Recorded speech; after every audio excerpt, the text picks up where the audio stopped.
Paz seja convosco. Atos dos Apóstolos, capítulos 23 e capítulos 24. Aqui no capítulo 23 nós vamos ver Paulo sendo levado diante do Sinédrio. E o que vinha a ser o Sinédrio? O Sinédrio era exatamente a Suprema Corte dos judeus, debaixo da autoridade de Roma. E aqui no capítulo de número 23, Paulo é então levado a julgamento no Sinédrio. E ele está sendo inquirido pelo sumo sacerdote. Ele começa a falar e o sumo sacerdote fala com um dos seus soldados para que eles lhe firam a boca. E quando Paulo é ferido, ele diz: Deus te ferirá, parede branqueada.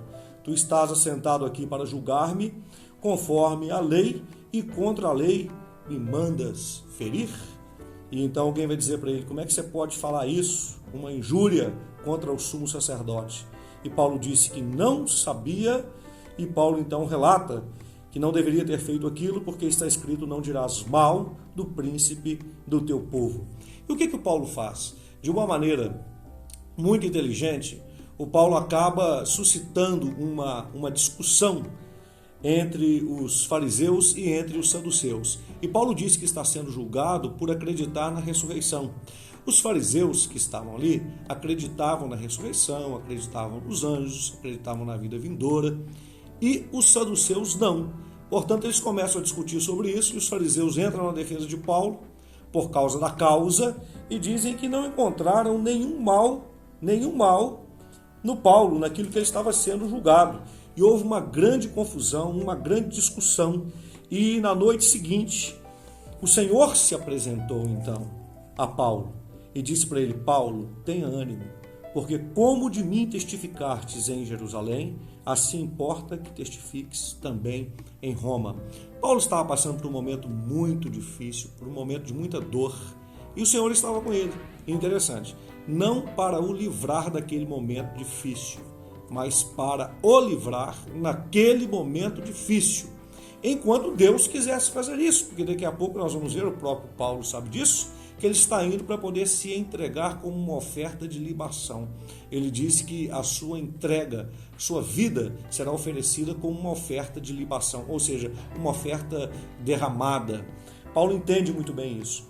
Então, com tudo isso, Paulo saindo daquela situação, por causa da discussão dos fariseus e dos saduceus, e o Senhor aparecendo para ele dizendo que iria usá-lo, e que iria usá-lo para testificar também em Roma, o que acontece? Os judeus conspiram contra Paulo, se juntam e dizem assim que até que Paulo seja morto, eles não irão comer.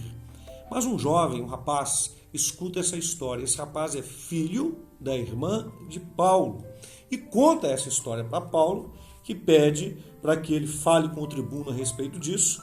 E quando o tribuno fica sabendo dessas coisas, dessa conspiração, ele tira Paulo daquele local onde ele estava para poder preservar a sua vida.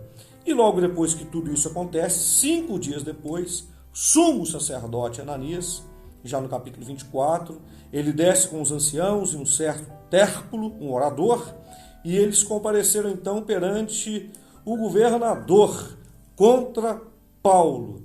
E então eles vão fazer acusações e vão falar com o governador Félix mentiras, injúrias contra Paulo. No verso 5, Paulo ele é acusado de ser uma peste. Temos achado que este homem é uma peste e promotor de sedições entre todos os judeus, por todo o mundo, e o principal defensor da seita dos nazarenos. Ele intentou também profanar o templo e por aí vai.